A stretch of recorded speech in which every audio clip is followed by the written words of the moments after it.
Hello everyone, अस्सलाम वालेकुम, नमस्ते, सत श्री अकाल। Welcome back to your own YouTube channel. आज हम दोबारा से एक न्यू वीडियो देख रहे हैं और ये वीडियो होने वाली है फेस टू फेस की। रिजवान सर जो हैं वो बात करने वाले हैं रिगार्डिंग जो है वो मंदिर के ऊपर। जैसे कि आपको पता ही है कि ज्ञानवापी मंदिर जो है उसके ऊपर काफ़ी डिस्कशन चल रही थी अभी रिसेंटली। तो ये जो है 1850 के ऊपर कुछ मुतालबात चल रहे हैं रिगार्डिंग ज्ञानवापी मस्जिद एंड ऑल्सो रिगार्डिंग जो है वो शिव जो है वो शिवलिंग के ऊपर। तो गाइस करते हैं वीडियो को स्टार्ट और जानते हैं कि इसमें क्या मतलब क्या लोग कह रहे हैं और क्या इन्होंने उनको एक्सपोज किया है रिजवान सर ने।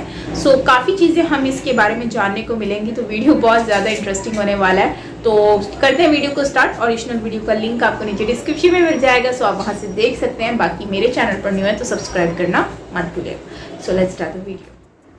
आज ऊपर लिखा है 1850 और लिखा है केएमसी। केएमसी का मतलब है काशी म्युनिसिपल कॉरपोरेशन, जो 1850 में बनी थी, जो पूरे बनारस को, पूरे काशी को टंकी, ऊंची टंकी के जरिए पानी पहुंचाया करती थी, नीचे मोटर लगा करती थी। भारत विश्व गुरु था। भारत ने किसी से नहीं बताया था कि हमारे यहाँ पानी की टंकी, पाइपलाइन, पानी चढ़ाने वाली मोटर 1805, 1807, 1820 में बनकर तैयार हो गई थी। भारत ने भी नहीं बताया और अंग्रेज जो यहाँ शासन कर रहे थे उन कम वक्तों ने भी नहीं बताया। 400 साल से फव्वारा ही है और फव्वारा ही है ये। 1850 के आसपास शायद ये फव्वारा बनाया गया था। 400 साल से फव्वारा ही है और फव्वारा ही है ये। 1850 के आसपास शायद ये फव्वारा बनाया गया था। 400 साल 1850 के आसपास 400 साल 1850 के आसपास। अरे पानी ला भाई, ठंडी लस्सी ला यार, मर गए फव्वारे के। आज ना हेलो कहने का टाइम है, ना नमस्कार, ना सत श्री अकाल, ना सलाम, ना दोस्त, ना दुश्मन, ना सगा, ना सौतेला। बधाई हो मिल गया फव्वारा भाई। सुशांत सिन्हा साहब की शो में मैं भी डिबेट में था, मिल गया फव्वारा।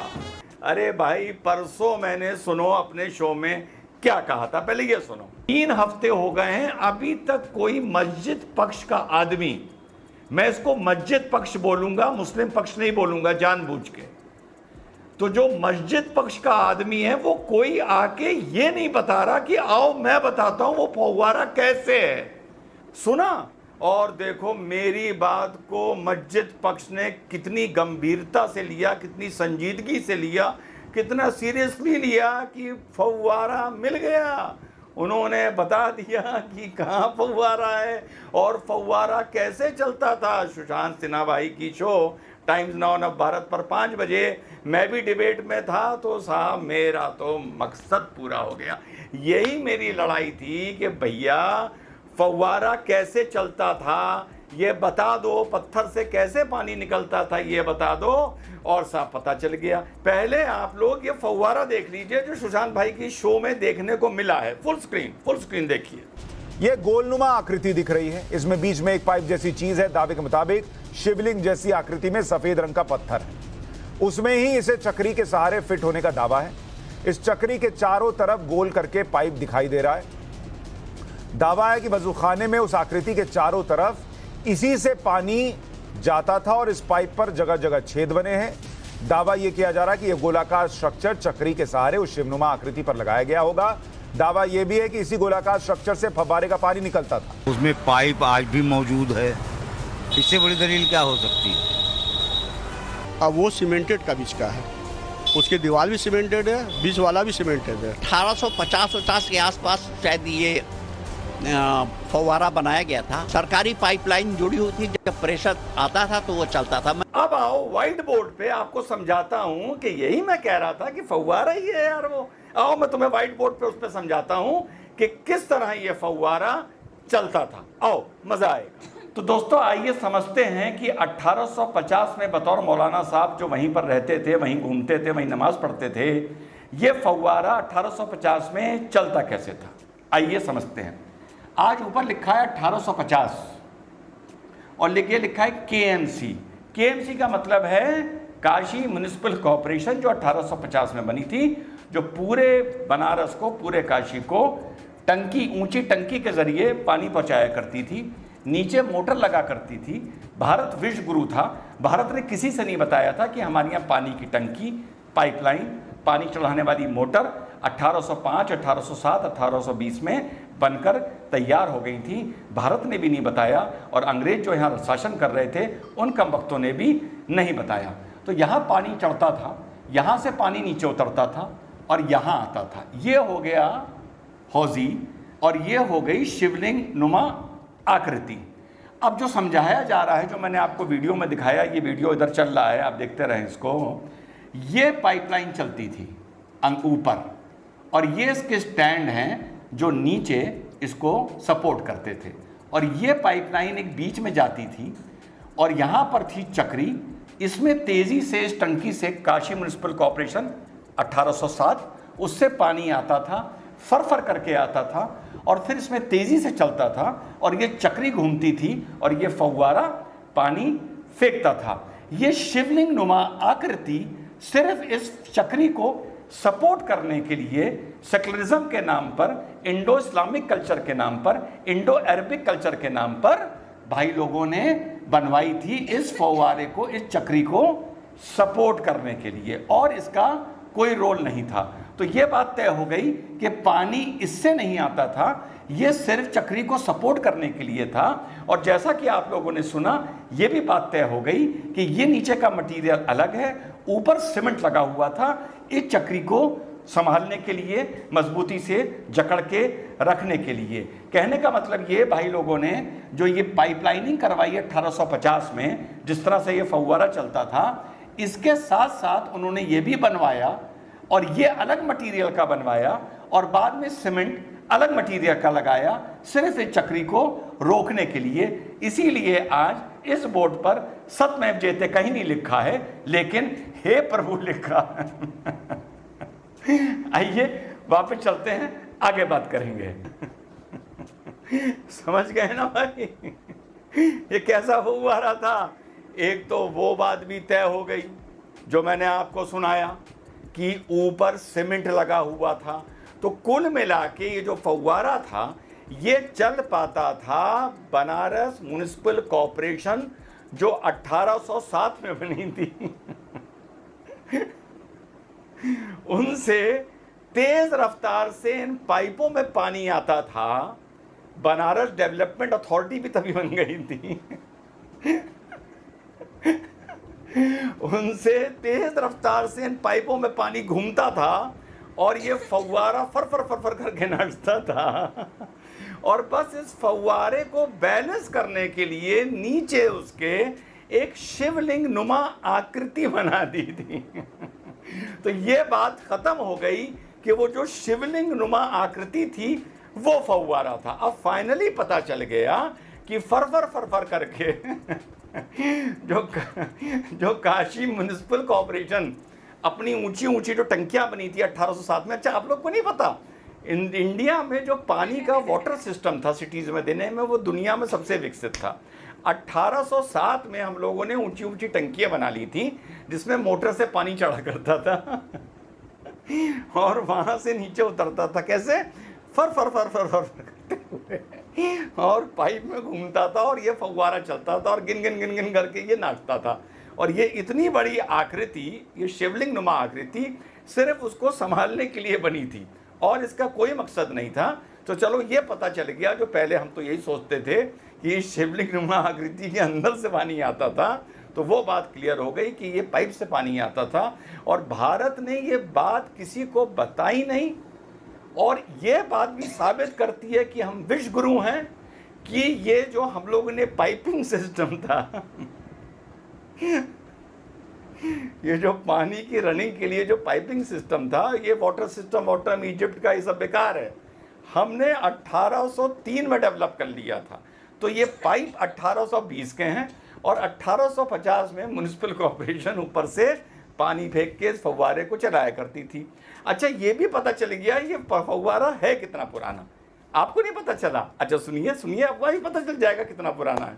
400 साल से फव्वारा ही है और फव्वारा ही है ये। 1850 के आसपास शायद ये फव्वारा बनाया गया था। 400 साल से फव्वारा ही है और फव्वारा ही है ये। 1850 के आसपास शायद ये फव्वारा बनाया गया था। 400 साल 1850 के आसपास 400 साल 1850 के आसपास लश्कर जाहिलिया, अच्छा हाँ एक बार बताऊं, लश्कर जाहिलिया के प्रवक्ताओं ने मुझे बैन कर दिया, तभी तो डिबेट्स में आजकल कम आ रहा हूं। उन लोगों ने कह दिया कि जिस डिबेट में रिजवान होगा उसमें हम नहीं आएंगे। तो मैंने कहा चलो अब इसको कोई इशू ना बनाए। तो अब आप लोग देखिए कि मैं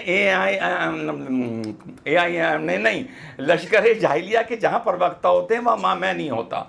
तो ये तो एक बहुत बड़ी उपलब्धि है। तो उन लोगों ने जब उनके लश्कर जाहिलिया के जो जाहिल आज़म हैं उनके हिसाब से ये 400 साल पुराना है। मौलाना साहब जो वहीं रहते थे उनके हिसाब से ये 1850 का है, जब फर फर फर फर फर फर करके कहाँ से पानी आता था, काशी म्यूनिसिपल कॉरपोरेशन से, ऊंची ऊंची टंकियों से। इसीलिए तो भारत को अबे मुझे बिजली के झटके दो यार, मैं पागल हो जाऊं। मैं पागल हो जाऊं। सूरज ठीक है, अरे सूरज पानी लाओ यार। इस फव्वारे ने मुझे पागल कर दिया। थोड़े दिन में नौबत आ जाएगी कि मुझे इलेक्ट्रिक शॉक लेने पड़ेंगे। मेरे दिमाग का फ्यूज उड़ गया है, मेरे दिमाग में दही जम गई है, बत्ती गुल हो गई है। पर शुक्र इस बात का है कि ये मुझे पता चल गया कि भारत एक विश्व गुरु है, जहाँ ये तो तय नहीं हो पा रहा 400 साल पुराना या 160 या 200 साल पुराना, कोई 1850 का बता रहा है, कोई 400 साल पुराना बता रहा है। पर यह तय हो गया कि पाइपिंग सिस्टम हम लोग ने 1800 में बना लिया था, टंकियां हम लोगों ने 1800 में बना ली थी, टंकियों में पानी चढ़ाने के लिए मोटर हमने 1800 में बना ली थी, और ऊपर से पानी फर फर फर फर करके जो नीचे आता था, पूरी लाइनिंग सिस्टम हम लोगों ने 1819वीं सदी में बनाकर तैयार कर लिया था। अरे पानी ला भाई, ठंडी लस्सी ला यार, मर गए फव्वारे के चक्कर में। जय हिंद, वंदे मातरम, खुदा हाफिज। रिजवान सर ने तो सही वाली पोल खोल दी है सबकी। 1850 में कुछ लोग कहते हैं कि 1850 में, और मतलब कि हर कोई कंफ्यूज है बेसिकली। इन लोगों को खुद भी नहीं पता कि ये शिवलिंग का बेसिकली कॉन्सेप्ट क्या है। तो रिजवान सर ये कहते हैं कि ये शिवलिंग बना ही इसलिए था ताकि जो है वो सपोर्ट किया जा सके, जबकि ये लोग कहते हैं कि ये शिवलिंग इसलिए बनाया गया है कि ये इसको क्या कहते हैं फुवारे के लिए। तो ऐसी कोई बात नहीं है। बाकी ओवरऑल जो है वो सबको सही वाला एक्सपोज किया है। और यार देखो, असल में प्रॉब्लम ये है कि लोग जो है ना, ये लोग अपनी बात मनवाने पे लगे हुए हैं कि नहीं ऐसा नहीं है, फैक्ट को जो है ना छुपाने की कोशिश करते हैं। लेकिन मैंने हमेशा एक बात सुनी है कि आप जब भी कोई फैक्ट की बात को छुपाने की कोशिश करते हो वो छुपता नहीं है, ज़्यादा देर तक नहीं छुप सकता। आप उसको छुपाने के लिए 1000 झूठ बोलो लेकिन वो छुपता नहीं है। एक वक्त आता है वो सारी बातें आपके सामने आ जाती हैं।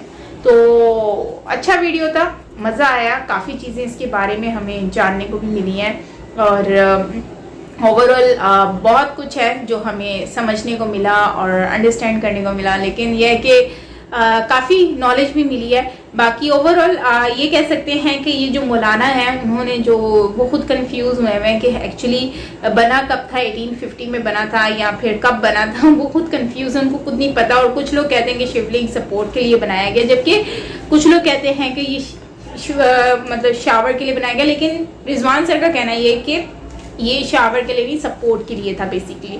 तो खैर अभी तो बहुत सारी चीज़ें चल रही हैं, अभी केस चल रहा है, इसका इन्वेस्टिगेशन हो रही है, अब काफ़ी चीज़ें पता चलेंगी। लेकिन एक बात है यार, भले जितना भी आप सच्चाई को छुपा लो, इस बात की तो कंफर्मेशन है कि देखो मस्जिद के साथ में टेम्पल बना हुआ है, ठीक है, तो टेम्पल और मस्जिद का एक साथ बना हुआ, और फिर उनका डिज़ाइन और सब कुछ सेम है, और वॉल बिल्कुल टच हो रही है। तो इससे यही साबित होता है कि मंदिर भी बहुत पुराना है और मस्जिद भी बहुत पुरानी है, तो इसका कहीं ना कहीं तो लिंक बनता है। अब भले कुछ भी लोग कह लें, कोई भी बात कर लें, लेकिन ये बात तो कंफर्म है कि यहाँ पर इनका लिंक बनता है, और ये बात आने वाले वक्त में निकल के बाहर आएगी। तो ये पर्दा क्यों डाल रहे हैं, समझ से बाहर है।